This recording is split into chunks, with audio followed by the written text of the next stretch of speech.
Hey, good evening, everyone. Welcome to the FearFans podcast. I'm your host, Don Elmy. Nick Moulet is not joining us tonight. He's got something else on his schedule today. Yes, but here we've got what? How dare he? I know. So, but here, so here with us tonight is here with me tonight is Jeremy York, head of the Things Network, and here with Tom Nally from This Is Tom's World, and our friend Nikki. And so tonight we're covering a really a real classic. This one is a favorite of the '90s, and it is Scream. And oh man, this is a movie that holds up well to modern times, like as far as horror satire. Yeah. Oh, definitely.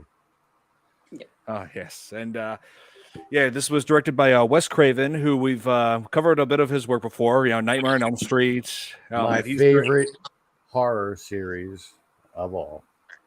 Oh yes. I love Robert Englund, Freddy Krueger. I do not like the other Freddy Krueger. Although I will say, not to go off on a little tangent, did you see Dylan's new Nightmare yet? Not yet. Oh, hey, Joe. Fan made the fan made horror film of like the sequel of New Nightmare, where it actually has the same dude that played Dylan in New Nightmare in this one. It's only I'll have to look long. into that. I'll have to see it. It's awesome, and it leaves you wanting so much more because it's only a half hour long. You're like, what? But the guy they have playing Freddy Krueger in that, dead on, Robert Englund. I swear to God. Hey, Leon. Thank you so much for tuning in. Yes. Sorry, I didn't mean to go. Yes, rest in peace, Wes Craven. Yeah, that man was a legend. Yeah, he's given us, a Nightmare on Elm Street. Let's see, Serpent of the Rainbow, People Under the Stairs, all kinds of good stuff. Hey, Sarah. Hey, thank you so much for tuning in. Ladies and gents and Tom. Okay, so what is Tom then? Wait, what does that mean I am? Yeah, really. You know what? That means I'm so special that I can't even be classified in a category. And Joker. Yeah. Nice. Yeah, so this was directed by Wes Craven and also written by Kevin Williamson, he wrote this. Like, some people actually asked me if Wes Craven did, but no, it's Kevin Williamson, who wrote also at around the same time also wrote I Know What You Did Last Summer, and then moved on to years later, like he was creating all kinds of hit TV shows such as Dawson's Creek and The Vampire Diaries. I like Dawson's Creek. I don't like either one of them. Hey. But the man truly is a creative genius. And we just lost Nikki. That happens a lot. Yeah, that tends to happen with her. But with her Wi-Fi connection, but she'll be back. Mm-hmm. Yep, she'll come back. But this movie had a lot going for it. It had an amazing cast, which, like you were saying, Tom, Drew Barrymore. Me too. Courtney Cox. I mean, Monica. Come on. Courtney Cox. Yep. This is around. Yeah, this is like about 3 years into like the show Friends. And wait, Nikki's back. And that's where she met David Arquette, right? On the David Arquette. Yes. Yeah. And I'm with Mr. Leon. My crush was Neve. Neve Campbell. Neve Campbell. Neve Campbell, yes. Yep, she played Sydney in this whole series, with the exception of Scream 6. Hopefully she'll be in the next one. But she plays Sydney, who is like a high school girl who is finds herself and her friends targeted by Ghostface after a high school student in her 20s. But yeah, she was 23 at the time this movie was made. Oh wow. Yeah, so it's what's interesting about Scream is that this movie made so many careers. Just this one movie. That does not happen very often. No, Jamie Kennedy's in it too. Yep, Jamie Kennedy. Yep, who played Randy, the horror fan. And let's see. Let's look at look at this right here. Let's see. Oh yeah, so this is Neve Campbell in the movie. Yep. Yeah, she's 23 years old at the time. It's like she hardly even looked like it. She looks younger. And she was also in that. Oh yeah, and at this time she was doing another. She was also in a sitcom. Well, not sitcom. It's more of a drama series. Party of Five. Yeah. Party of Five, and she was also in other movies like let's see, The Craft and Wild Things, which she had starred in with Denise Richards. Was she in I Know You Did Last Summer? No, she wasn't in that. Was she? No, that was that's Jennifer. Jennifer Love. Jennifer Love Hewitt and Sarah Michelle Gellar and Freddie Prinze I always Jr. mix Jennifer Love Hewitt and her up. I don't know why. They don't look alike, other than the fact they both have brown hair. You know. They came out as MS. Oh, I didn't even know that. Every time, listen, I have to admit something, and this is going to make me sound so bad, and I blame Family Guy. Anytime somebody says something about like somebody having MS, I go back to that episode of Family Guy where Peter's like, "You hear this, Chris? This guy says he's got monkey scrotum." Blah, blah, blah. Like I can't get it out of my head, and it makes me feel so bad. Well, just remember Peter's an idiot. So well, I'm looking online right now. I'm not seeing anything about it. Yeah. About monkey scrotum? I'm hoping it's not true. I'm hoping it's not true because Nivette Campbell, she's a very talented actress. I would love to see her reprise as Sydney again. At some point. I think that's why she's not in 6. Oh, yeah. But let's see. Oh, and let's see. Rose McGowan is in this. She was Tatum. Yeah, she was Tatum. Supposedly David Arquette's her character, younger sister. And Tatum, like the only other one that got it in the garage door, though, right? Yeah, the garage door. She got crushed by the garage door. Like, well, more specifically, tried to crawl into the doggy door to escape the killer, but the killer decides to take her out in a unique way, pressing the garage door, lifting the whole thing up while she's stuck in the doggy door, and crushing her above. I don't know if that would kill somebody, though. It could. It hurt them a lot. Well, she did have her neck through. It could have broken her neck. Yeah, it snapped her neck. Yeah. But would it have that much power, though? Let's see. I mean, you'd think there's fail-safes in those automatic garage doors. But there you go. I mean, I'm just thinking logically, which is not something you should do when you're in a horror movie. Probably not. Because and that's right. So the end, she was in Charmed. Yeah. Her alongside, Alyssa Milano and Shannon Doherty. Yeah. Oh, yeah. Yeah. And also, I remember Rose McGowan very fondly in, wait, here. Hey, Lauren. So good to see you. Thank you for tuning in. Yeah, Rose McGowan. I remember her very fondly in this the Grindhouse movie from 2007. It was called Planet Terror. And Jill, and if you guys haven't, for the audience members, if you haven't, if you're not familiar with it, Planet Terror is like where it's like there's a zombie outbreak, like everybody's getting killed, and like Rose McGowan plays a go-go dancer named Sherry Darling, who has her leg bitten off, but did that stop her? No, her boyfriend equips her with a assault rifle attachment, and she just mows down zombies with a while doing go-go dance moves. And she was in other movies with that too, right? I know. It's insane. Here, you know what? Just imaging that. Here. Very interesting movie. Yep, this is her. Yes. The machine gun attached to her leg. I saw when I watched that scene, I'm like, wow, that's got to be the most over-the-top way to ever kill a bunch of zombies. Lieutenant Dan, you got magic legs. That's screaming Bruce Campbell. That screams Bruce Campbell. It does. It really does. Yeah, it's like Bruce Campbell has a chainsaw arm, and now Rose McGowan has a machine gun leg. I sense that there should be a collaboration there. Maybe. But of course, Bruce is never going to do Ash again. So, but so he says. Wait, he's retired from the role? He's not. He said he's never going to be doing a live action Ash again. He would do it in video games and voices and stuff like that. But he said he will never do Ash again. After they canceled him off of Ash versus the Evil Dead, he's like, you know what? I'm done. That's a shame. I know. That's his best role. Yeah. Outside of Bubba Hotep. I bet she got good tips. Hugh Jackman said the same thing about being Wolverine. He would never do it again, and now apparently he is. Well, yeah, in the new Deadpool movie. Deadpool 3, yeah. Planet Terror rules. Oh, yeah, it's a great movie. I love it. Let's see. And then she joined the movement and retired from acting early. She went off the deep end, Rose McGowan. Yeah. She went cuckoo for Cocoa Puffs. She did. I swear. If you watch some of her Instagrams and stuff like that. She did date Marilyn Manson. So well, you know, who knows? Here, what's there? Scream is the type of killer. Well, actually, the killer is not named Scream. The killer is called Ghostface. Yeah. Type of killer that Dunn would turn into if he went psycho killer stalker. Do you like horror movies? No, I swear I would not become him. What's your favorite horror movie? I swear I never. But yeah, I have the mask, the cloak, the gloves, everything. Yeah, what's one of my favorite sound? I'm making popcorn.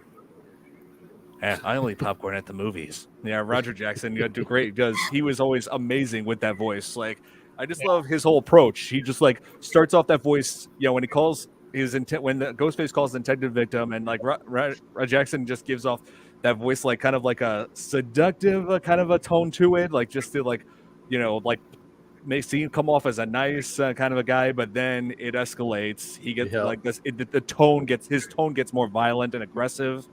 And it's just like, you still never told me your name. Yeah, because I want to know who I'm looking at. Exactly. I mean, I want to know who I'm talking to. Then he's like, "Don't you hang up on me." And don't you hang up on me. Yep. And then it gets to the point where she hangs. He calls her back, and she says, "Listen." And like Drew Barrymore says, "Listen," and he's like, "No, you listen. You hang up on me again, I'll gut you like a fish. You understand?" I'm just your like, boyfriend's out back. I'm just like, oh my god, this guy. The way that guy the tone completely 180 turns, like, oh my god, like he was always been amazing. I can't believe that's his actual voice. I know, it's crazy. It's great. Yeah, it sure is. Did you guys used to get prank calls like that before? Oh, thankfully no. I used to make. No, I'm just kidding. I used to make. I mean, I always made prank calls, but not like that. No, they were always like meant to like annoy. They were mainly they were just meant to annoy telemarketers that call me. Sometimes is your refrigerator running? No. No, we used to do, me and my friends, we used to do that 10-pound ball joke, calling bowling alleys and asking if they have 10-pound balls. Oh, yeah, that old gag. But let's see. I used to get weird phone calls too, and so every now and then it would be like someone breathing, or like, "Hello, I don't have time for this. You guys need to." I don't know who they are. It was a long time ago. What are you wearing? Yeah. Oh, here. I hear you, Jill. Yeah. Oh, Sarah's like referring to, because she knows I can do the voice of Dr. Claw from Inspector Gadget. Dr. Claw. Yep. Where it's just like, where it's like, "I'll get you next time, Gadget. Next time." Oh my god. They actually did show him once, I think. Yep. Hey, Brad. Thank you so much for tuning in. Thanks so much for tuning in. Hi, Brad. And yes, they are creepers. They are true creepers.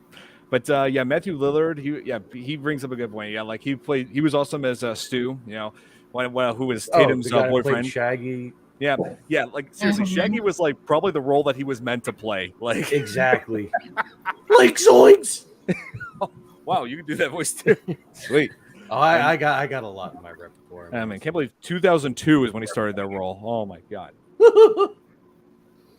Yeah, Rose was giving me Daphne vibes. Beginning of the film, there is no way you did not. I was 11. Hey. Yeah, that's a long time ago. But seriously, I prefer that live action Scooby Doo over that terrible HBO Max animated series Velma. Don't ever watch it. No, ever. It's not good. Not just for the changes they made and stuff like that, but the content. Yeah, not good. No good. It's terrible. But and here's a fun fact about the Ghostface mask. This was actually inspired by a painting that's called The Scream. Here, let me just to remind everybody. Let me put that. It's Van Gogh. Van Gogh. Well, actually, I think it was. I wrote his name down. Edvard Munch's. Edvard Munch. Was Van Gogh. Yeah, I thought it was too, but then I looked it up and it was here. Just to remind people, let me put it up. Yeah, so the Ghostface mask was inspired by this painting. I'm just gonna grab a drink. Oh yeah. Yeah. It looks like the same continuity as like Starry Night and stuff like that. And... Oh yes, like the reason why they felt the need to like have this as the mask, it's like meant as like some sort of giving off a mocking expression, reflecting the scared look that his victims would have. Right. Unless the tongue is coming out, then that's the what's that? You know, that's a different movie though. Scary movie. I remember that one. Yeah, ripping off that weird Budweiser commercial. Oh man, Skeet is here. Skeet is an awesome actor. Yeah, Skeet Ulrich, who played Billy Loomis. Yes, yeah.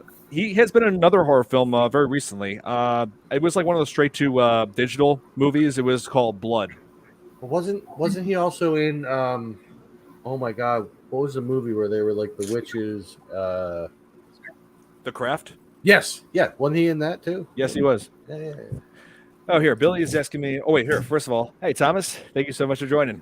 I love your first name, man. What did you think of the recent 5 and 6? I loved them. I thought they were great. I have not seen 6. Yeah, they had that same kind of vibe as the movies. Yeah, and I also love how the 5th one had what was his name? James A. Janice and his wife Chelsea. Yeah, where they were like from the YouTube channel Dead Meat, that horror channel. Yeah, they had a little cameo on that on like this web series. I love when YouTubers get cameos in movies. Oh yeah, that's great. Maybe someday. Maybe. Yeah. Oh, here. What did Sarah say? Van Gogh was bipolar. His later work was very different from his early work. Well, I always thought, maybe that was just normal, like the change of work in artists, because you can only stick to one like certain kind of art until people get bored with it, and they switch to something else. That as the artist, you do get bored that with is the actually consistent with anybody who creates something, whether it's an artist, singer, or a writer, or a content creator. I mean, I started off with just like doing gaming videos, but then I moved on to doing reaction videos, moved on to doing movie reviews, and now live streams. So I always switch things up. So it applies. If I ever switch things up on my YouTube experience, I will make another channel just so that my channel, my current channel, This Is Tom's World, will stay, like the continuity will stay the same, but I'll make another channel to do something different. Kind of like, well, I guess you could say like the whole BB3 thing or Dom and Tom's World or whatever. Like we have YouTube channels for both of them, and I do different content there. But like, okay. Billy's asking me if we could reenact the whole "Was Up" from Scary Movie 3. What's that? Oh man, classic. But, there are certain rules that one must abide by in order to survive a horror movie. Yep. I love First, you can never have sex. Yep, that's what Stu pointed. No, not Stu. What Randy pointed out. Yeah. Second, you can never drink or do drugs. Yeah, that's a big no-no. Yeah. Oh, it's a sin. It's an extension of rule number 1. Mm-hmm. And last, you can never, ever, ever, under any circumstance, say, "I'll be right back," because you won't be back. I'll be back. I need to get my drink. I'll be right back. I'm going to go get a beer. You want one? Yeah, I'll be right back. The only way you can be able to say that and get away with it is if your first name is Arnold. That's right. Here, that's right. My drink. My name is Arnold, and I'll be back. I'll go get mine. I'll be right back. She'll be right back. We'll all be right back. You hang on. We'll all just go. Hey, Tom. Can you read other questions here? Yes, I can. I'm reading. I'm trying to catch up. I'm sorry, Billy. Here, Tom's saying I'm getting Mortal Kombat 1 tomorrow for the Switch. Oh, yeah, Mortal Kombat. I just filmed a reaction video. I got to edit it for the Mortal Kombat. So, like the finisher moves that they do, where the one where they just literally rip each other apart. The fatality moves. The videos are coming out of the woodwork on YouTube for the fatalities anymore. It's crazy. I know. It's like, oh my god, Mortal Kombat. It's like, I'm just thinking, man, it just gets more and more gruesome with each game. You know what I mean? It just makes the earlier ones, the arcade ones, seem fairly tame compared to what we have now. Yeah, I mean, I just like how the day. When the original Mortal Kombat came out on the Nintendo and the Sega Genesis, I think it was, like the Sega Genesis was like censored, and you had to put in a certain code to uncensor it. Right. So there was blood. Here, Don Tom, Billy's asking if we want Ash in Mortal Kombat. Yeah, I would love to see Ash in Mortal Kombat. I have been wanting that since they added like Freddy and Jason, and so I said, you know what? If they're gonna add these guys, why not add Ash? Because he would be perfect with the friggin' the saw and the boomstick, and then he could have like little deadites come out as like the little helpers and stuff. Oh yeah, for sure. And let's see, like a Linda come out and just like dance and kick somebody and like that would, God, that'd be awesome. And Michael Myers. Oh yeah, I wonder how Michael Myers would be in Mortal Kombat. Silent. Yeah, he always. When is. he comes in, there would be no audio of him talking. No audio. It would just they did the same. That, but nobody would be able to kill him. Yeah, I mean they did the same thing with Jason in Mortal Kombat 10. So yeah. Well, yeah, he doesn't talk either. Yeah. Tell me you've had RoboCop and Rambo, and yeah, that's true. But so let's see. Oh, here's another interesting face in Scream. You guys, of course, you guys remember Principal Himbry, who is played by Henry Winkler, who, as we all know, I'm sure just about everybody remembers him for his role as the Fonz in the classic sitcom Happy Days. I just like how they made him I just love how they made him the principal in this. Well, and also Gatorade. Oh yeah, Waterboy. Oh, that's true. Oh man, yeah. Oh wait, Fonzie, Happy Days. Yeah, that's right. Arthur Fonzarelli. Arthur Fonzarelli. Yep, that's his real name. Oh man, he was like superhuman in that show. Shame he wasn't superhuman in this movie. No, I think that's. Is he still alive? Yeah. Oh yeah, Henry Winkler. Oh yeah, he's still alive.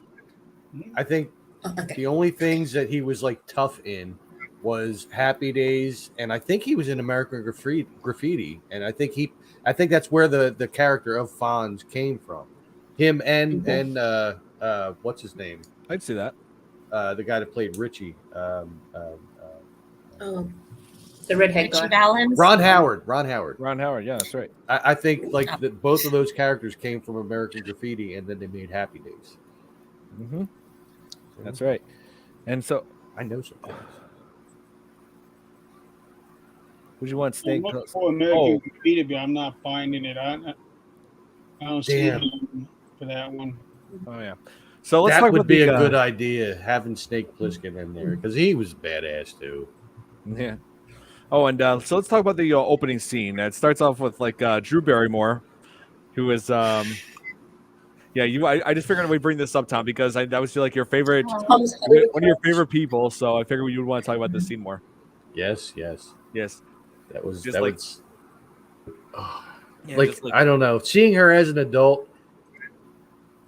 Like, well, she's actually more wholesome in her later years, but like when she became like a young adult, she kind of had that whole slutty vibe going on, and it was cool. Like even in the teens, like say Poison Ivy, if you go back to that. Yeah, she also was battling. Oh yeah, she was also battling drug addiction during her younger years. I know, as every young Hollywood person was. You know, they all did it. Like she hung out with the Coreys and this and that. You know, I mean, Corey Feldman and Corey Haim. Yeah. Oh yeah. Because they're all around the same age. Oh yeah, around my age. Late 40s. E.T. Reese's Pieces from E.T. Another classic. Piece of candy. Ooh, piece of candy. I just like that 2 of her first 5 films were Stephen King movies. That's true. Yeah. Firestarter. Yes, that's right. And Cat's Eye. Cat's Eye. Yep. Yeah, she played the girl in Cat's Eye. Cat's Eye was actually before E.T. That's. Oh. I think so. Yeah. I came out. Oh wait, no, it was before Firestarter.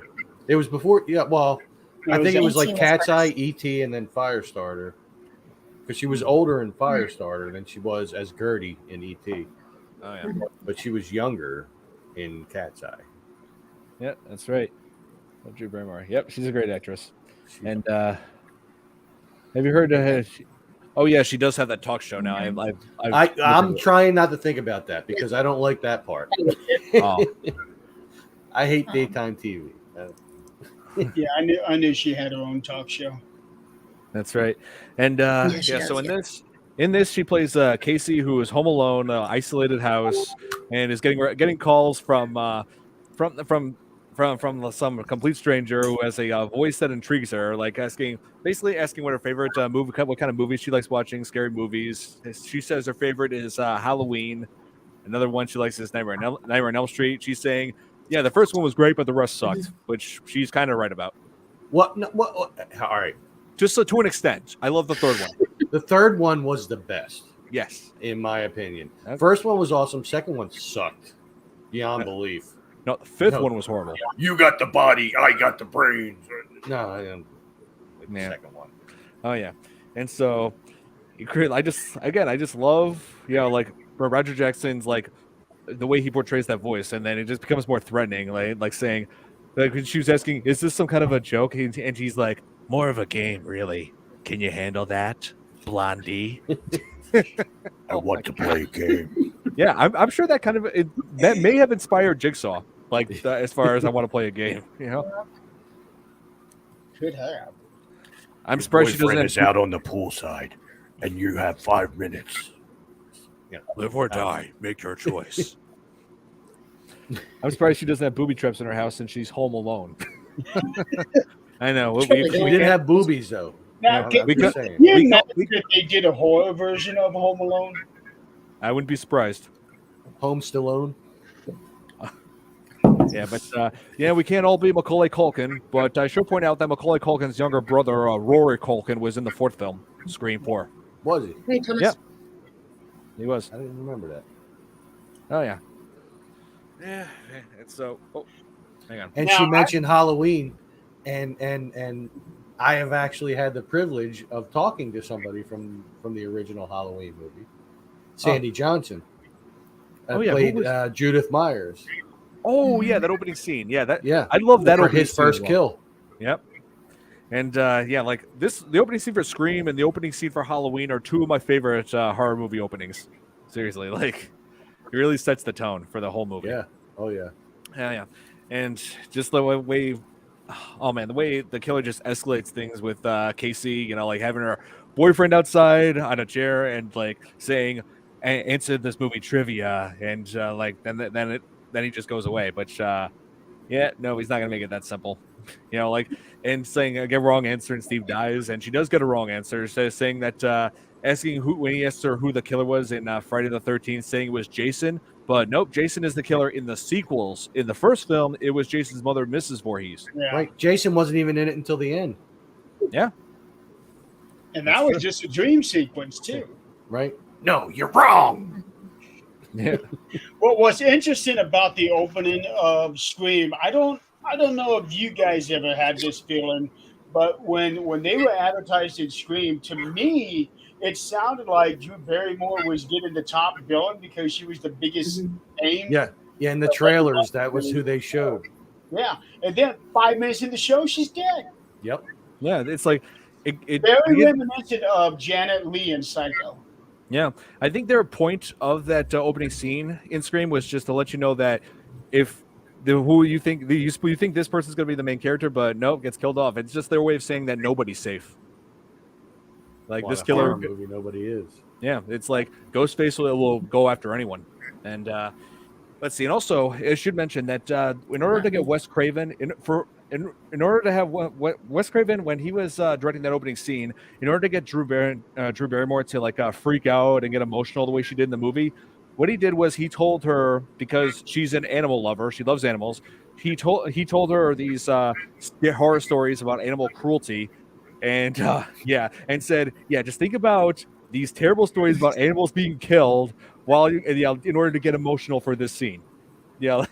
I'm just like, okay, maybe it's efficient in making her emotions genuine in the scene, but still, that's kind of messed up.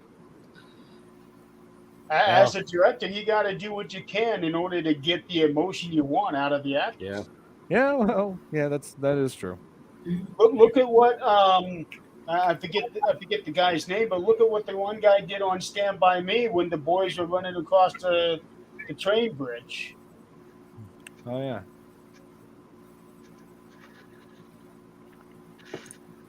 I am ready for Saw X. Oh, so am I. That movie's coming out soon. I can't wait. I didn't even know that was coming out. Saw 10 or Saw X. I don't know what people are calling it. Saw 10. Yeah. Jigsaw can't still be alive at this point. He was dead like a couple movies ago. It's a prequel to Saw 2. It takes place between the events of Saw 1 and Saw 2. Okay. I know they keep bouncing back and forth. So we'll get to see Carrie Elways get killed again, and yeah. Directors can pull some horrible things. Yep, that is true.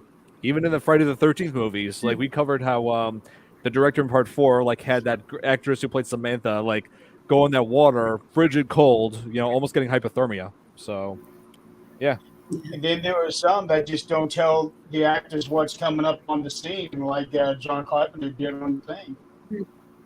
Yeah. And also in no, I'm sorry. I am thinking of Alien. I'm thinking Alien. Yeah, I was about to say, it sounded like you were thinking about Alien, where none of the actors knew about the chest burster that was about to come out of John Hurt. Yeah, like it's hello, my baby. Hello, my wow. That's of course you bring up that Spaceballs parody scene. But yeah, one of the most Alien had one of the most iconic scenes ever. That chest burster scene, and no one knew it was going to happen. So it's like directors will do so much to make it. I know it's just to make a scene genuine. But you know what? They succeed. I actually just found out today in watching a behind the scenes video that in Goonies they did a similar thing. Like for the pirate ship, none of the kids were allowed to see that at all until they came crashing down through that little tunnel of like a water slide, and then they turned around and saw it. That was the very first time that they saw it, just to get their natural reaction. Which same thing? The Goonies. Yep. Same thing in Willy Wonka and the Chocolate Factory. The kids were not allowed to see the chocolate room until they opened that door. And so their expressions you saw in that, it was real. Yeah, genuine. Yes. Yeah. He will do all kinds of things to make it genuine. If I ever get a part in a scary movie, I just have pictures of my ex around to make me scream. I could do the very same. I'm just saying. Seriously, and if you're watching my ex, way to go. I like my exes. They're all still handsome. Well, yeah. You can stay friends with people. I try. You can, yeah. I always try to stay friends with people, but there are just some people that are just too toxic. That's true. Yeah. That is true. Yeah, and let's see. Oh yeah, Brad, you better. I've said this before, and I'll say it again. You better hope your ex doesn't watch this. I hope mine does, and I hope she heard what I said. Otherwise, she might put on one of these. You never know. That might help the appearance. I'm just saying. Oh, Brad called it. Oh wow! But then we have to call into question what you were thinking when you got with her. If she's that scary looking, that is less scary. That's less scary.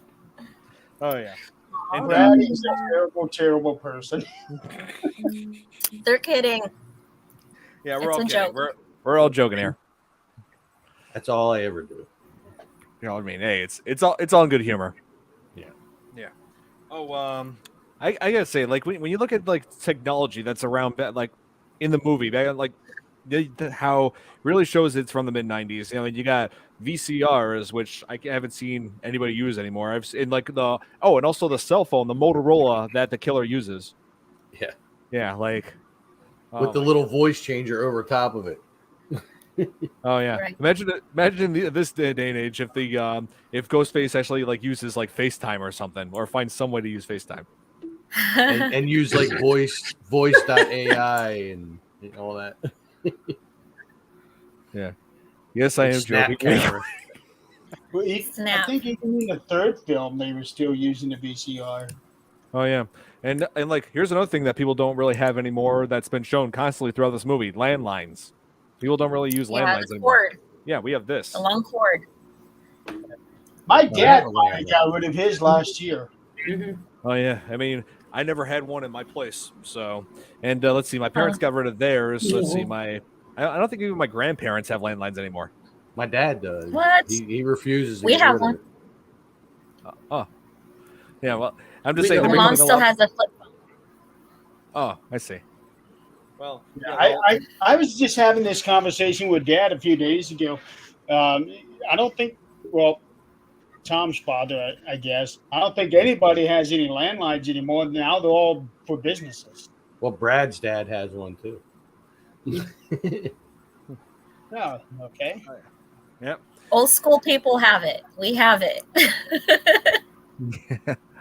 I mean, technology can be need strange. I mean, there are some pieces of technology that I thought were going to go out, going to be extinct, but ended up making a comeback. Like this, for instance. Yeah, I don't get that. I really don't. Watch. What's the harm in just pulling your phone out and looking at the time on that, or looking at your text on that? Why do you need to have it connected? That's just like a useless piece of technology. Because your phone dies. Look at this. Yeah, this could last a while longer. And also, I could do this right here. If you put your phone on the charger every night, you don't have to worry about it. And also, like, what if you lose your phone? You lose it. Oh yeah. Well, wait. Isn't your watch connected to your phone? So if you go away from your phone, your watch is going to be useless. No, not necessarily. No. You can still tell time with it. Well, you could do that with a regular watch. Well, yeah, the basic ones, but here. Oh yeah, like this is Leon does bring up a good point. Tatum actually is now nice to Dewey, her older brother, who is the cop, played by David Arquette, and so like Dewey. Yeah, like they were. He was always a punk to him. Nobody's nice to Dewey. No. Except for Gail is. Yeah, Gail is Courtney Cox. And it's crazy how Courtney Cox and David Arquette like they met and fell in love on the set. And I've seen seen them like interviews saying that so in the first movie we fell in love. Second, they said when we were on set of the second movie we got engaged, and by the third movie we were still living in the same trailer on set. Yeah, and then before Friends ended, they divorced. Well, actually, it was a few years after Friends ended because I thought it was before. Because I think no, it was years after Friends ended because in 2011 when Scream 4 came out. Oh, you're being serious? Okay.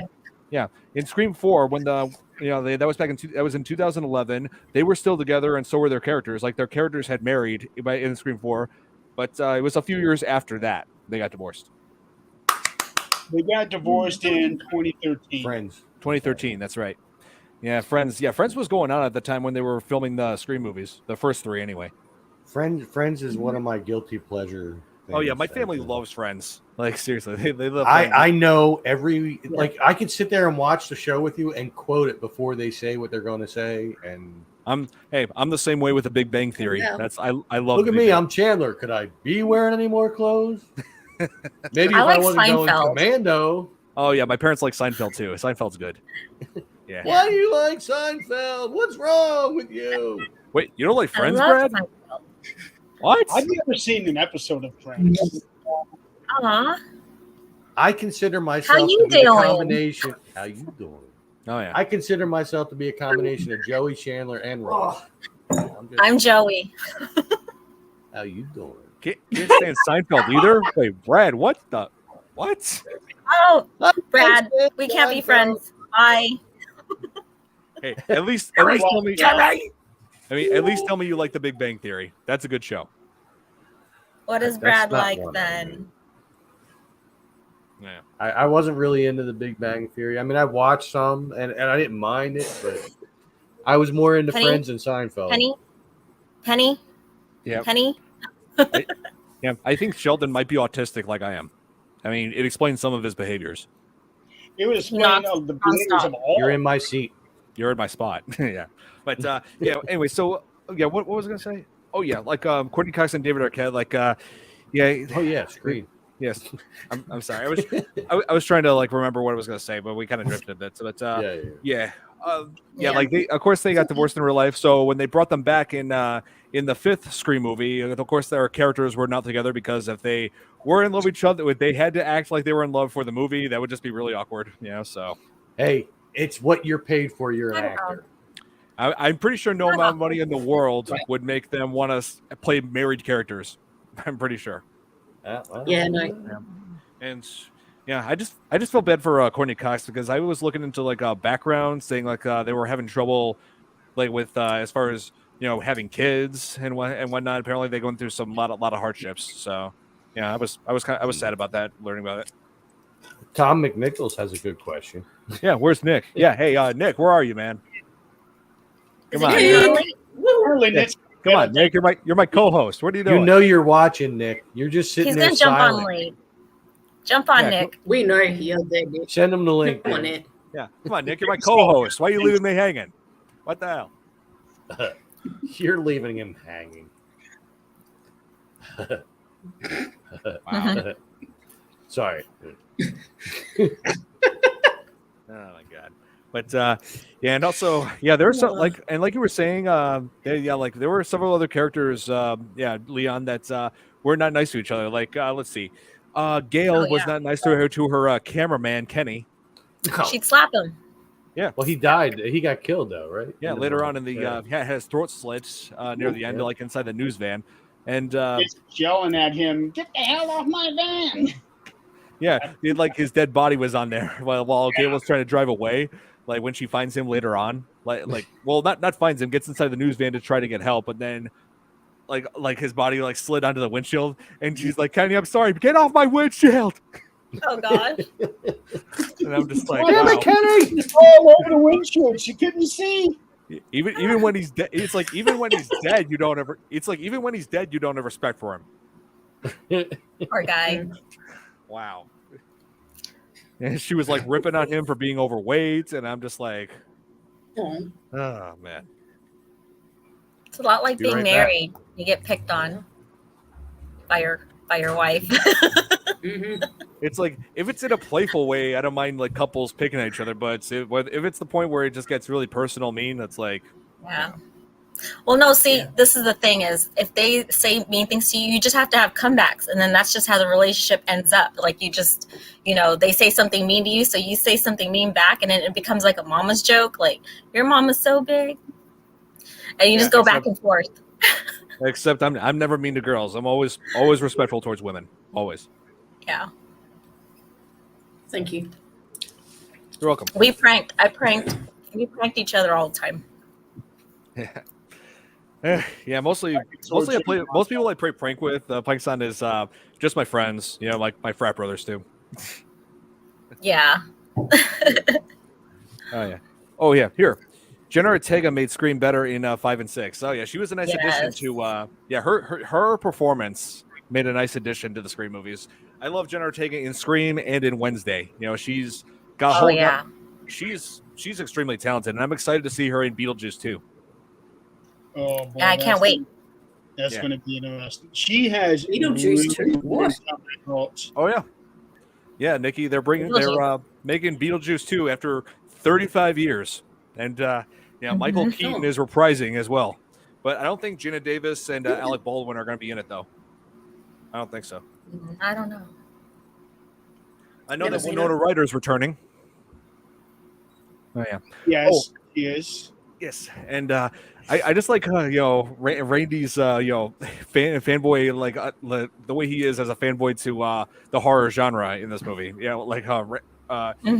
Randy, he was always just like saying pretty accurately predicting what was going on as far as like what was going on with the killer. Like saying Billy might be is a potential suspect, and so are you. And it's a very simple formula. Everybody's a suspect. Mm-hmm. That's very true. Yeah, and he says that while he's at the video store that he works at. And everybody's just staring at him like, "What the hell's wrong?" In any horror movie, everybody's a suspect, especially when they hide the like say April Fool's Day, like from the 80s. Yeah, Mm-hmm. You didn't know who the hell the killer was until like closer to the end. Then you knew it was like Buffy and Muffy. Right. That's true. Oh, and here's another thing you don't see anymore: video rental stores, like the one that Randy works at. Blockbuster. Yeah, Blockbuster, Hollywood Video. I think there's one. Isn't there just one Blockbuster left in the country? Yes, there's one. The one in Oregon. Yeah, the one in Oregon. I don't think, and they still have sticky floors and. Every Blockbuster had that, like especially right near the candy. It was always like real sticky on the floor. Like the carpet was weird. And I'm not saying anything weird was going on there. Okay. I'm not going there. It's bubble gum. I swear, Friday night was. I mean, Blockbuster was always like my Friday night routine as a little kid. You know, always wanting to get the latest movies. You know, want to watch horror movies. You know, always. I loved the mom and pop video stores back in the mid to late '80s. That's what we had back here, and every Friday I was over there getting a couple of movies. And then you were trying to talk to them at the end of the month when they were trying to get rid of all their displays to see if you could have some of them. And yeah. Oh yeah. I worked in a theater, so we got to keep a lot of the standees and posters. It was fun. Like when you work in the movie industry. That's awesome. Oh man, I have fond memories of going to the movies in throughout the '90s, like especially like seeing posters of movies that I would eventually see later on when I got older. Like in 1999, when my parents and when we took me and my sisters to see Disney's Tarzan, and like right when he got out, I noticed this huge poster along the wall of a giant crocodile, and the title behind it was Lake Placid. And I'm just like, okay, I got to see that in a while. Yeah. I was 24 in '99. Let's see, I was 7. Uh-huh. I was only 7. My son was 3 years old. Wow, I'm old. Hey, how do you think I feel? Like when I was just on the phone with my cousin, you know, talking about having him and some of our buddies hanging out at my place on Saturday, and I said we're covering Scream tonight, and he's like, "Oh, you mean the old one?" And I'm just like, "What do you mean the old one? The original one." It's from 1996. So now I'm older than that movie. Well, wasn't the last one? Was it just called Scream? Yeah. The one from 2 years ago was called Scream. Yes. The newest one is Scream 6. Okay. Yeah. So the last one was more of a reboot kind of thing. Yeah, it was. Scream 5 was like a requel. You know, because that's the thing. Like, there was like a requel, and they were always like the movie was kind of self-aware about that, because that's what the Scream franchise is like known for. We're like kind of sort of mocking, you know, certain, like creating a like satire to certain subjects. Like in the first movie, it was creating like a horror slasher, you know, poking fun at that. And in the next movie, they were poking fun at sequels. Third movie, focusing on trilogies. Let's see, and the fourth movie's forward, they were focusing on, you know, poking fun at reboots and requels. That's what Scream 5 was. It was like a requel, a remake and a sequel in one. It was almost like they were becoming a metafiction on that movie. Scream is basically meta. It really is. I mean, and they do that a lot when they do reboots and stuff like that. Like they will give nods to the old stuff. Like if you watch the newer Evil Dead movie that came out, yes. They do give nods. There is a chainsaw. There is a boomstick. You know, there's certain things said throughout the movie that like give nods all to the originals. Oh yeah, Dead by Dawn. That never gets old. But it's still not the same without Ash. I'm sorry. No, it isn't. It's not. Man. I watched it. It was a good movie on its own, but it should not have been called Evil Dead. Mm-hmm.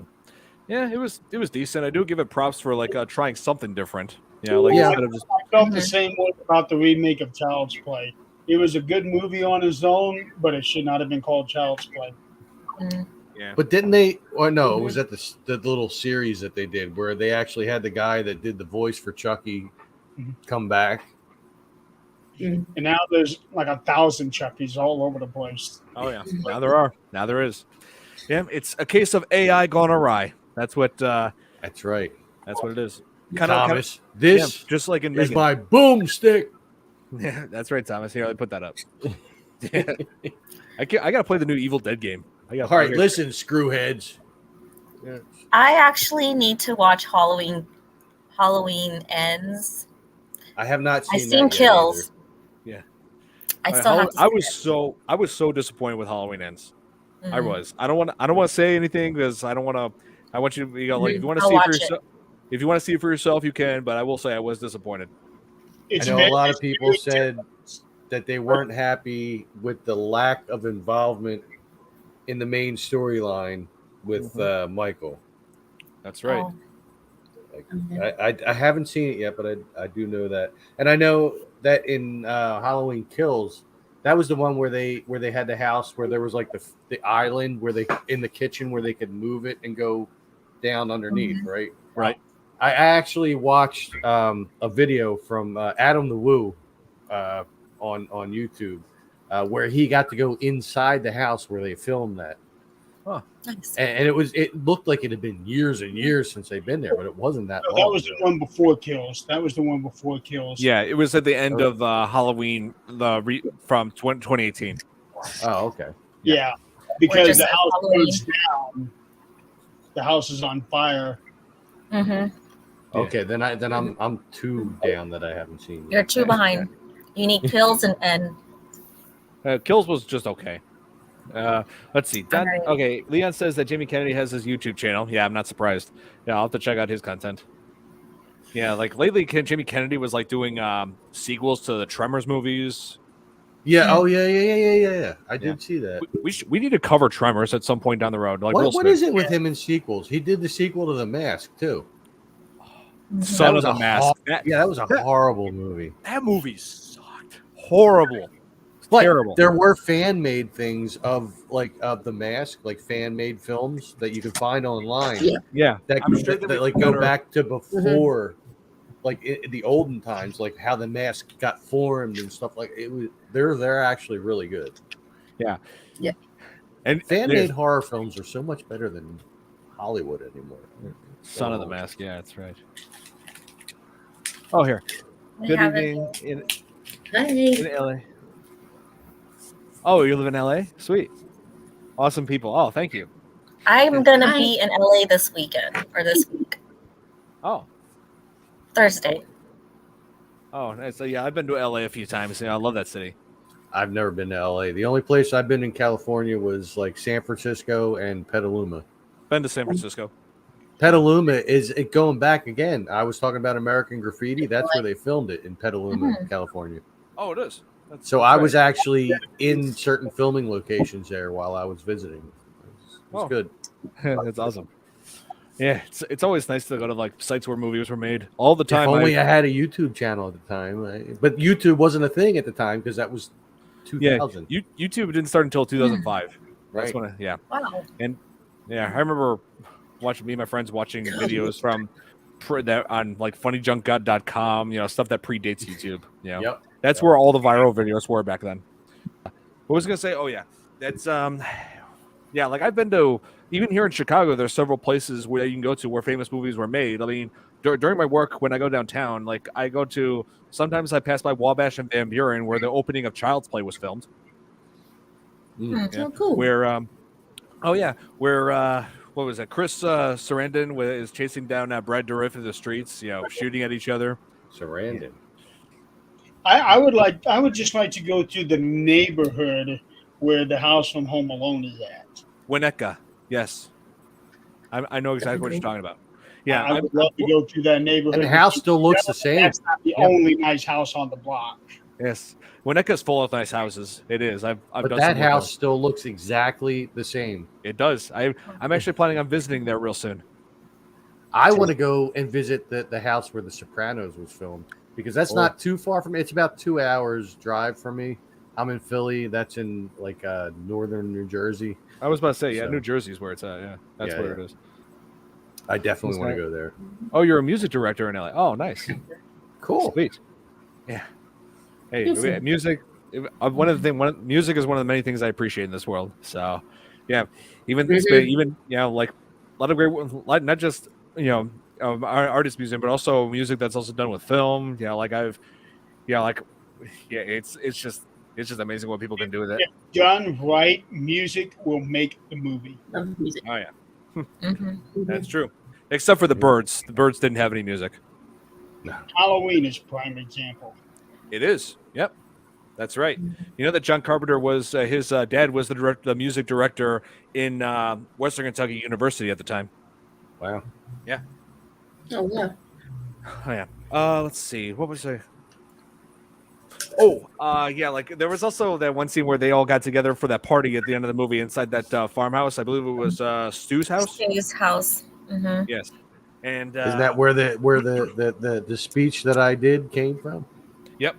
Where they're all having a party watching Halloween. I don't know why they would be watching a slasher movie when there's an actual killer on the loose. That seems like kind of in poor taste, But well, they're teenagers who are all in their 20s, and they're hanging out and just being rebellious. If you think about it, they're not exactly afraid of the murders, because when they got word that the principal was killed, they all went out there to go check it out. They didn't go hiding or anything. They wanted to go out there in the open. Just like check it out. Sid's mom was murdered the year before, so it was like, they were kind of used to, okay, there's murders again. Yeah, it's like our friends are being killed, but this is cool. Yeah, it's like living in Springwood. Yeah. Sometimes I'm just wondering, like, I'm just thinking, really, guys, really, kids. Well, think about it. This is the 90s, so it's just right after the 80s, where people even still there in the movies that not exactly bright. Yeah. They didn't start really smarting up until after the Scream series. Hey, listen, I gotta say, the reality of people in real life, we were a bit smarter than they were in the horror films. I'm just saying. I'm speaking for people in my generation. I'm 48 years old. We were a bit smarter than that. If there was a killer, we weren't going near it. I think it was meant to be ironic, though, because like in the beginning with Drew Barrymore, when he's asking her what her favorite horror is, and she's like, I don't like horrors, and all her reasons why, she just thinks it's stupid. She's like, it just ends the same. They're all the same. And then she ends up being the one running up the stairs, being chased by it. Yeah, it's like, I just love how it folks at those tropes, like putting characters in those same situations that they despise, that they'll fall in those cliches. And I think Nev Campbell's answer to his question was even better. Like, where she was like, well, the horror movies are all the same, really, when it comes down to it. It's just some stupid bitch that's just like running up the stairs when she should be running out the door. Yeah. But in this instance, it's like she was forced to run up the stairs because like she couldn't get the door unlocked in time when Ghostface was chasing her. Yeah. And it's like you go upstairs and then like emailing 911, through those computers, like they're. Hang on, let me sign on. Yeah, that actually worked. Yeah, I'm pretty sure that might work to this day. Mm-hmm. Oh yeah, and she didn't have modem. She didn't have to connect her AOL. No, yeah, like they didn't have that yet. So I think it was like dial up. I think it was like dial up. Yeah, you got mail. Scream with the frequency that those movies were out, you can see the growth in technology with each movie.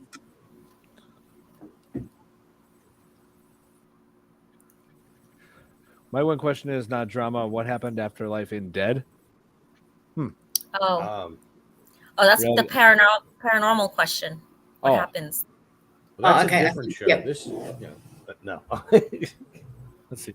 Wonder what happened to Billy's dad and Yeah, I'm not sure. You never do hear about Billy's dad again even after when it's discovered Billy killed those people. Like even after Billy died, that's the only scene you ever see his dad in is when they're at the police station when Billy's suspected of committing the murders.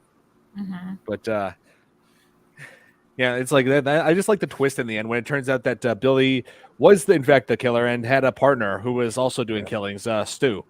I'm bleeding out here, man. I know. I just love how he turned the tables on. How City turned the tables on them. Like getting away and getting in the Ghostface costume, going in the closet, and then they cuts to like where the Halloween movie is still playing on TV, and where it shows the scene where Jamie Lee Curtis is inside the closet, like hiding from Michael breaking into the closet, and then and that distracts Billy, and then rushing out of the closet comes Cindy in the Ghostface costume, stabbing him with an umbrella. I'm just like, whoa. Okay, the irony. So why did it take them so long to kill their girlfriends though? They were killing I guess they killed Drew first, or her character and her boyfriend, and then they were trying to kill the other people. So what took so long? I think they were saving her for last because of the circumstances with her mother.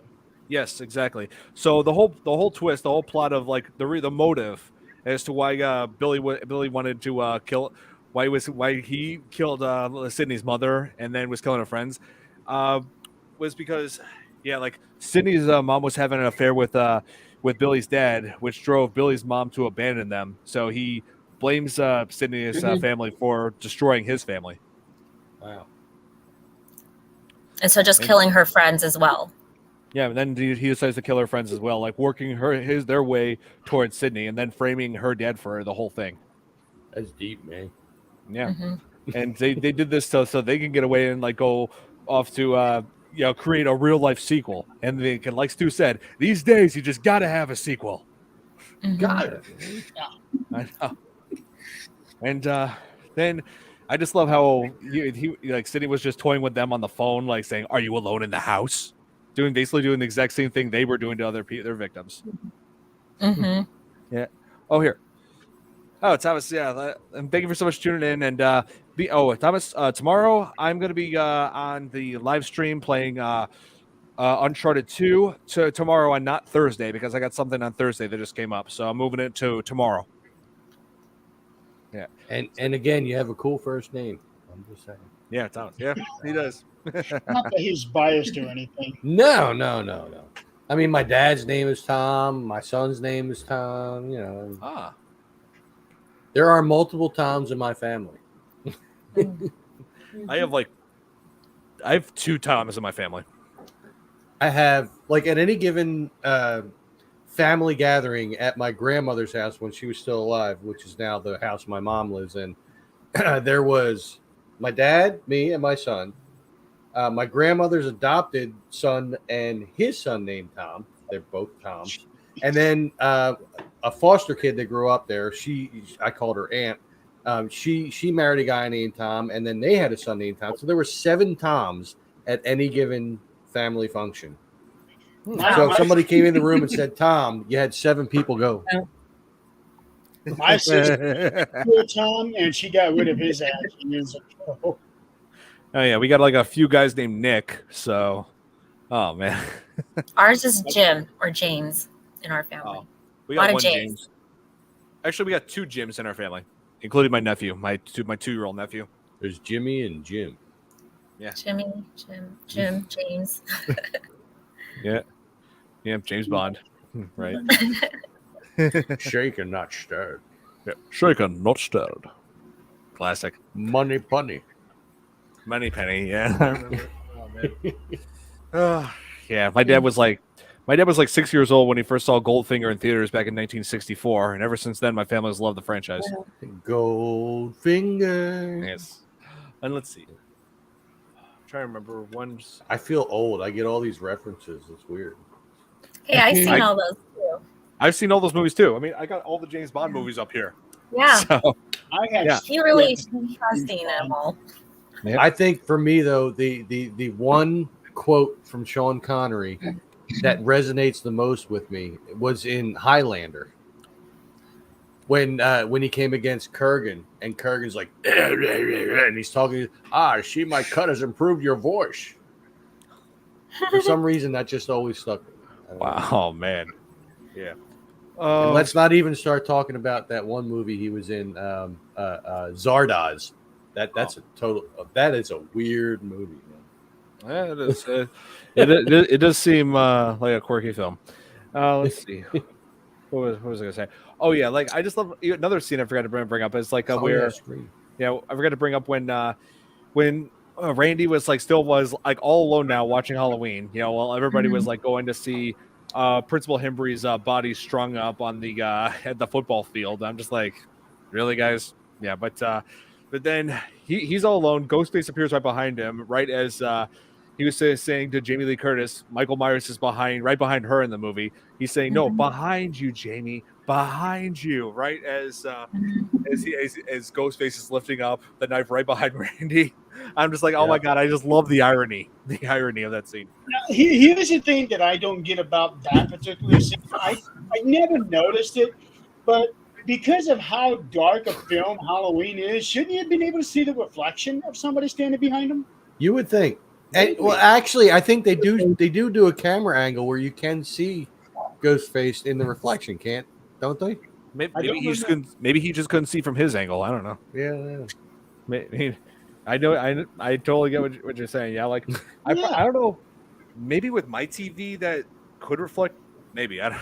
Well, it was the old tube TVs that you got the reflections off of. Now the ones we have now, there's no reflection.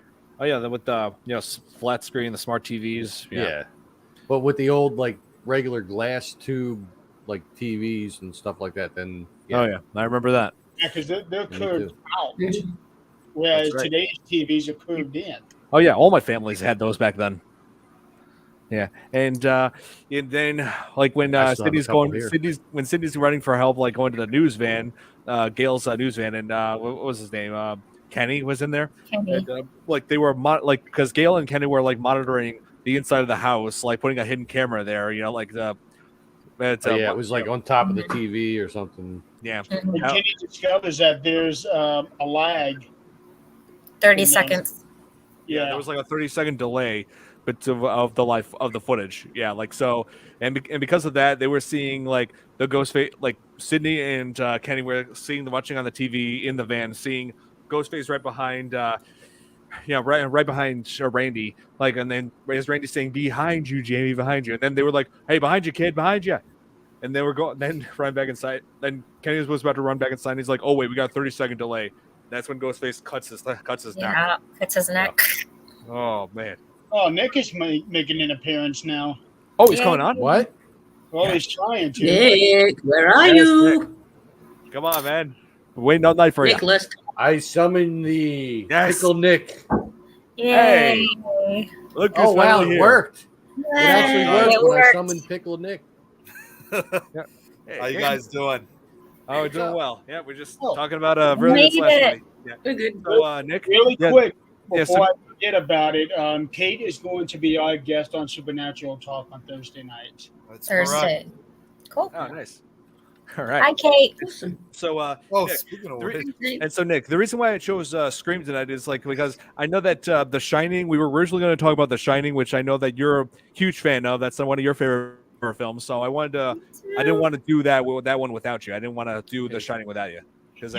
You are planning on doing a Stephen King movie in the month of October, aren't you? Yes. Of course you have to. Yes, we are. Here's Johnny. Hey, you have a good night too. Thank you so much for tuning in. Oh, here. So we're looking forward to it. Thank you, lovely people. I'm not gonna hurt. No, thank you, Kay. Yep. I'm just gonna bash your fucking head. Oh my god. Got me going on. Leon brings up a point. Nick, I don't know if you guys knew about this, but Wes Craven actually does make a cameo in this. He plays the janitor of the high school. His name is Freddie, and he looked like Freddie. Yep, and it was where he was wearing the sweater. Yeah, where Ghostface was going after Principal Hembry. The Fonz. He was Yeah, he was like, then Hembry comes out of his office looking for where the noise came from. He said, "You son of a bitch!" And then here's what he finds when he steps outside. Hang on, let me pull up the picture. No running in the halls. Here it is. I know exactly what it is. Yep. And then Fred is like, "What did you just call me?"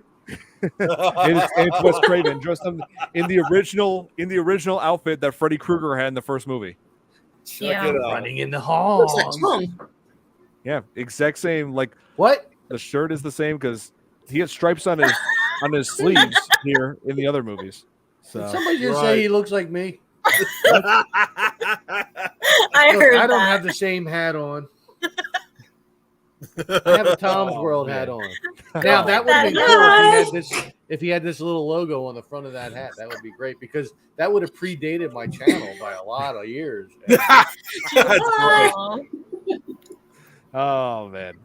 But yeah, Nick, as you know, we were like going over some strong points, like the origin of like who wrote this film, and also like who had inspired the Ghostface mask. Like what inspired it, right, Nick? Yes. Yep, the Scream painting. The Scream painting from I think it was from 1910. It was originally painted, so about 90 years before that. Yeah, no, 80 years. 80 years. Yes, right. They did this before Macaulay Culkin did. That's also inspired. Also inspired by that painting. Yeah, Macaulay Culkin's like screaming face. Yeah, that was inspired by the painting as well. Exactly. So yeah, there's some things from the past serve as a bigger role than we know. Like inspiration wise. Like prime example of how art imitates other arts. Art, imitating life as well. You're in there, little fella, and that you're all alone. Oh my god, that sounds like creepy in so many ways. Yeah, thank God. But yeah, Nick, what was your favorite? What was your guys' favorite moment in the in Scream? When Drew Barrymore was still alive. Drew Barrymore. Yeah, when Wes Craven was tormenting her with stories of animal cruelty to get her to like have those reactions when she's being terrorized by the killer. I didn't like it when she died, though. Yeah, it was, man. I'll tell you, when I was 18 years old, and she was 18 years old, and that issue of Playboy came out that she was in, I was online at a newsstand an hour before the newsstand opened, waiting for that Playboy issue. Oh man, I had it. I don't have it anymore, but I did have it. I was gonna ask, do you still have it? No, I left it at a previous residence of mine, mistakenly, Mm-hmm. and it was too late to get back. That's why you got to go to This Is Tom's World. Yeah, that's right. This is Tom's World. No space. Oh, wait a minute. How many times have you said that so far today? Not many. Not many at all. I was going to do I think this is the first time count to it. Yeah, he's been doing more movie quotes than anything else tonight. That's right. Oh yeah, like that's funny. Yeah, that was kind of funny when Tatum was got John Carpenter's name wrong, saying, you sound like you're talking to like some Wes Carpenter stuff, mixing up two names, Wes Craven and John Carpenter. I'm just like, really, Tatum? Come on, Tatum, get it together. She was giving me Daphne vibes in the movie. Janky. Like, I'm just gonna say that's Velma. Janky uses Velma's line. But yeah, I can kind of get that. So I can kind of see that, Jill. They all kind of said Jankies at some point or another. When you think about it, you go back and watch all the old Scooby-Doo ones. Even Fred said it. Maybe. Yeah, I think he did at one point. Yeah. Still, yeah, like Nick, we were just discussing earlier, like how much I loathe the Velma series. Yeah, just stick with the original Scooby-Doo series. Here we go again with this. I've heard you talk about it before, so I'm not surprised. Yeah, so stick with just that. And the reason why Scooby-Doo was brought up is because Matthew Lillard, who plays Stu in this movie, plays Shaggy in the live-action movies, and now, and now is the official voice of him in the animated shows. It feels like it's seriously the kind of role that he was meant to play. Like Scoob. He's been Shaggy ever since. Yeah. Oh, yeah, Oh man. Was he in Cabin in the Woods, or was that someone else? I have to watch Cabin in the Woods. He was in 13 Ghosts.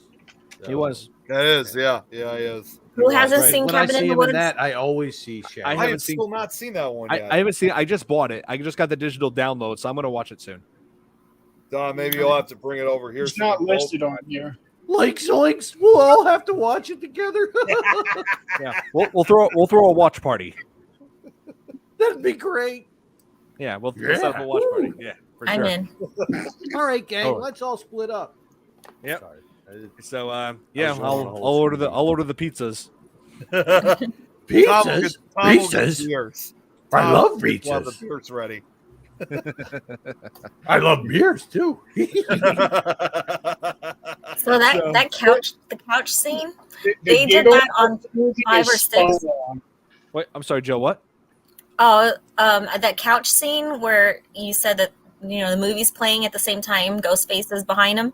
That's in either 5 or 6. They did that again.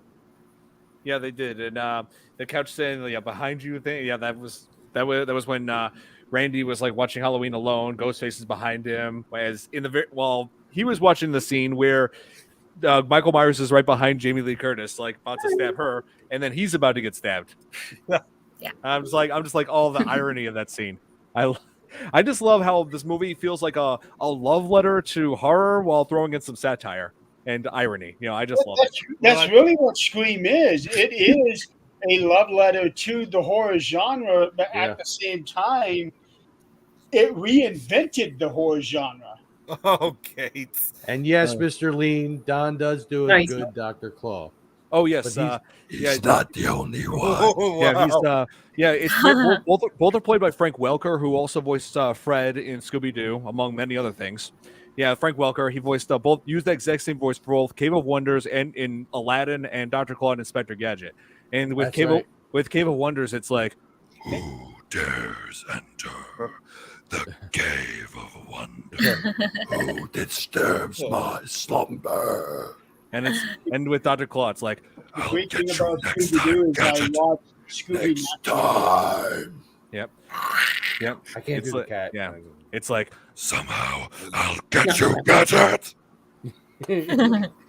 I have a whole repertoire of voices.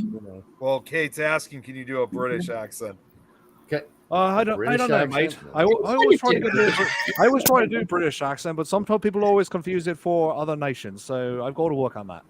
Well, it depends though, because there's like the Cockney accent, and then there's like the higher class British. There's the Cockney accent. There's the posh accent. I can't really do any of them. There's so many different accents for England. It's insane. See, accents I can't do, but the voices, like I get. Like I mean, there's the whole Beavis and Butthead thing. There's the Sling Blade. I love doing Sling Blade. Just recently, we all know you like doing Pickle Rick, of course, and Rick and Morty. Hey, look, I'm Pickle Rick. All right. Oh, Rick, why are you a pickle? I don't know, Rick. Or wait, I just called you Rick. Damn it, you're Morty. And just recently I mastered Beetlejuice after hearing that Beetlejuice is finally getting a sequel. I'm just like, it's showtime. Yeah. Yeah. Because sometimes, you're calling me up on the horn, and before you know it, I'm there making a You copy my voice next time, Tom. Oh man. Okay, that's the. I actually saw. First comedic comment I've seen of Kate ever. That was awesome. I actually saw a picture of Michael Keaton from the new Beetlejuice. Oh. I saw it surface online today. It looks still pretty dead on to the original. I gotta see it. Yes. Oh, let's see. So, what was I gonna ask? Nick, what was your favorite scene in Scream? I think probably my favorite was, man. It's kind of hard to say because I like the entire film as a whole. I don't know if I really had much of a favorite scene. I think I just love the entire film. Yeah, it's fun from beginning to end. It's always hard to determine which scene you like the most. I mean, I love the intro. The intro is like one of the best horror movie intros ever. Really sets the tone for the whole film. Mostly. What's your favorite kill, maybe? What's your favorite kill? Oh, favorite kill. Oh my God, that's an even tougher question. I think it must have been probably when he. I'm gonna have to go with the opening scene too. Oh yeah. I don't know. I think the slow death of Stu was pretty good. Yeah, that too. Oh yeah, where Stu is just like attacking Sydney, like saying, "I always had a thing for you, Sid," and then she overpowers him and knocks a TV right onto the TV, still playing Halloween, right onto his head, electrocuting him. I'm bleeding out here, man. Which, Oh yeah, that's right. it's He- not the to the stabbing. TV kill scene on Freddy on Nightmare 3. Yeah. Oh yeah, Stu on the phone with Sid in the end. Oh yeah, I Mm. remember. Kate makes a good point though. Like for example, just a fun fact: most Disney villains have British accents. Why? That is true. Yeah. Yeah, I always wondered that. I've never noticed. I've noticed a few times. It never really took much notice. Well, the Little Mermaid didn't. That's one that did. That's one exception. Yeah. Oh yeah. Look at this stuff, isn't it me? Oh, yeah. Let's see. Sorry. This film also had a good villain death. Nick, it's like very end when Courtney Cox and when Gail and when Sydney and Randy were all of them look over a supposedly dead Billy. Yeah, like he's like, and then Randy's like, hang on, this is the part where the killer comes back to life for one last scare. He put then Billy then right at that moment pops up again, then shoots him in the head, and then Sydney shoots him in the head and says, "Not in my movie." Bullseye. And then they think, everything's done. Just realized I should have brought this with me before I came on. I actually do have a ghost face mask, but I forgot. I had it all packed up with all the Halloween stuff. So so you got yours ready. No, mine actually has the hood on it too. So, but it's all packed up. I got the cloak. You remember I used to have that one program where I could put like things over my face. It was like called Snap Camera. And it doesn't work anymore, but I was trying my hardest to get it to work again, just so that I could get like a screen face and then turn on my voice.ai and turn on the same voice for the voice changer and everything. Like I was trying, but I just couldn't get it. So I just had to rely on my own.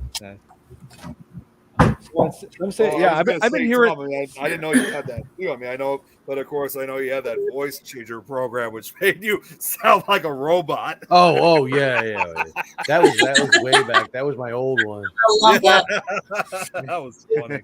That was on my laptop, which couldn't handle the program. Oh yeah. What were you saying, Jeremy? There is no way that Stu can still be alive. Not with that TV on his head. Yeah. Yeah. Like I've been hearing that prime time, bitch. Have a 50-pound TV thrown on top of your head and see how you feel it. Well, he got electrocuted. Yeah, he did. He got electrocuted. If you take an electric shock like that, especially to the head, where the brain is, it'll shut down the brain. So it's highly unlikely that he would have survived that. And plus, he was feeling a little woozy here from that too deep of a cut. I'm feeling a little woozy here, man. He really sounded a little bit like Shaggy there. So I'm feeling a little woozy here, man. Yeah. Then right after that, my parents are going to be so mad at me. Oh man. Yeah, that right there is probably the best line in that whole movie.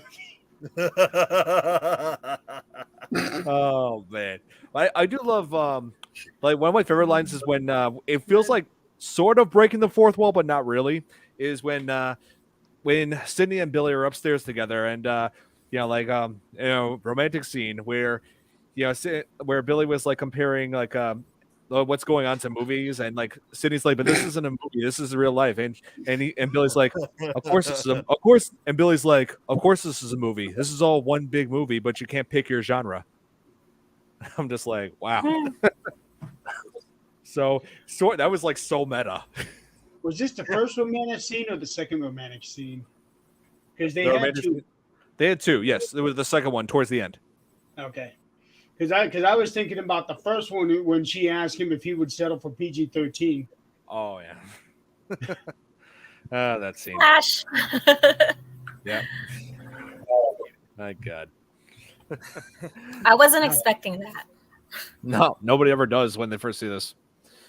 Yeah, and then it's like I just like how like the way how meta this movie is, the franchise, how meta the whole franchise gets overall. Yeah.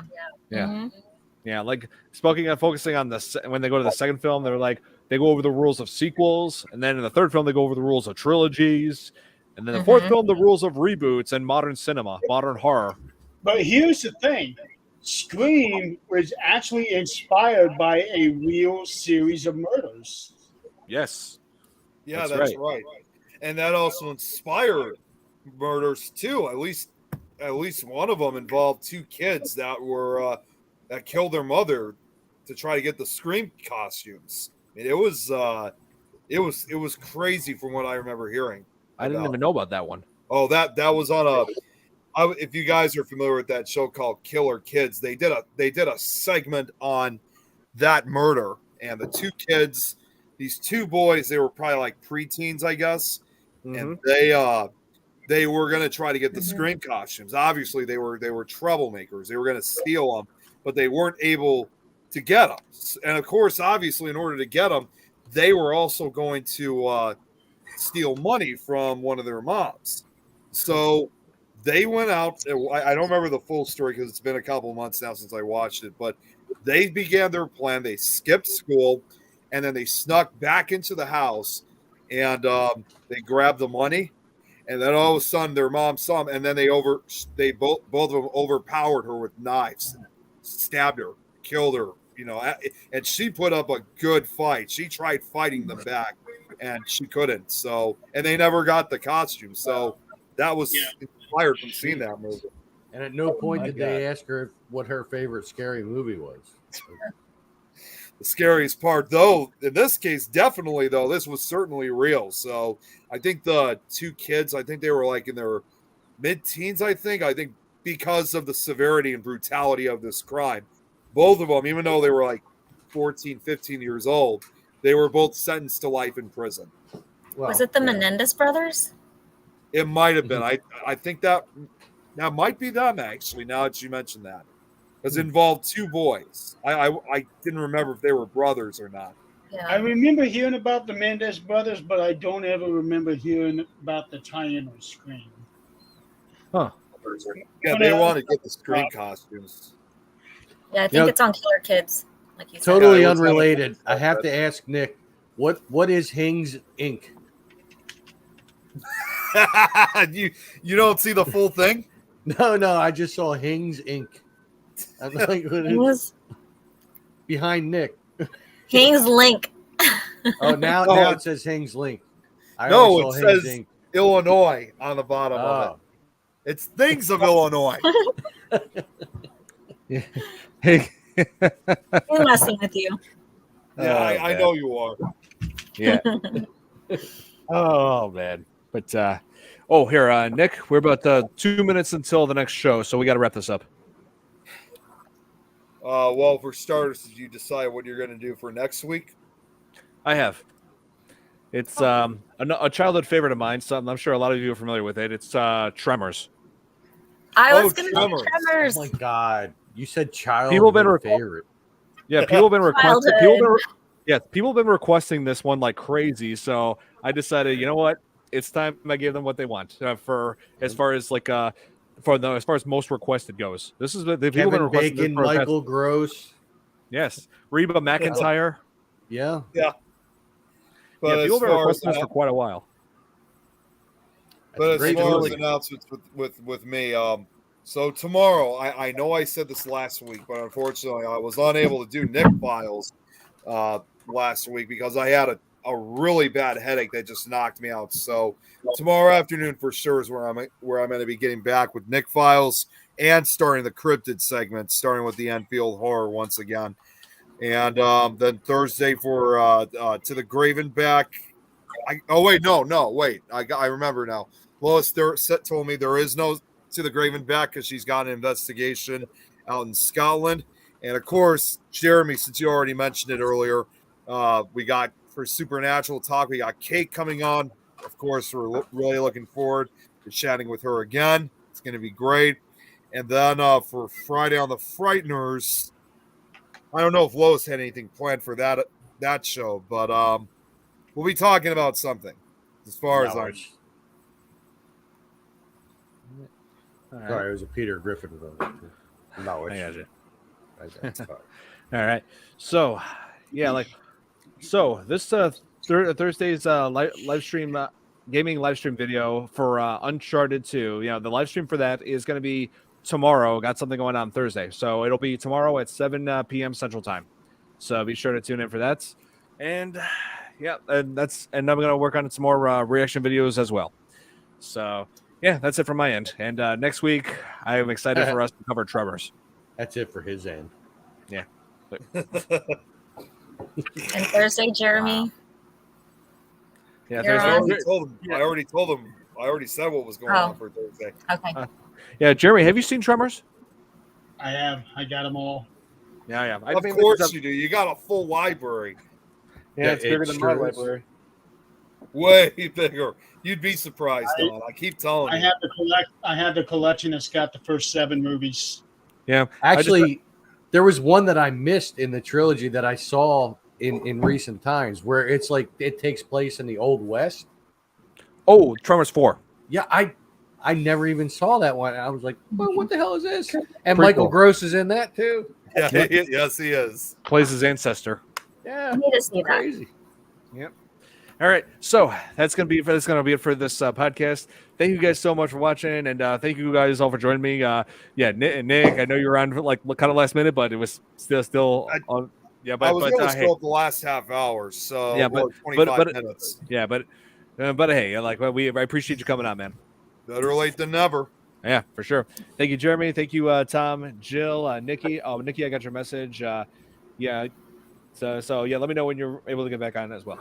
So thank you guys so much for watching, and we'll see you guys next week. Good night.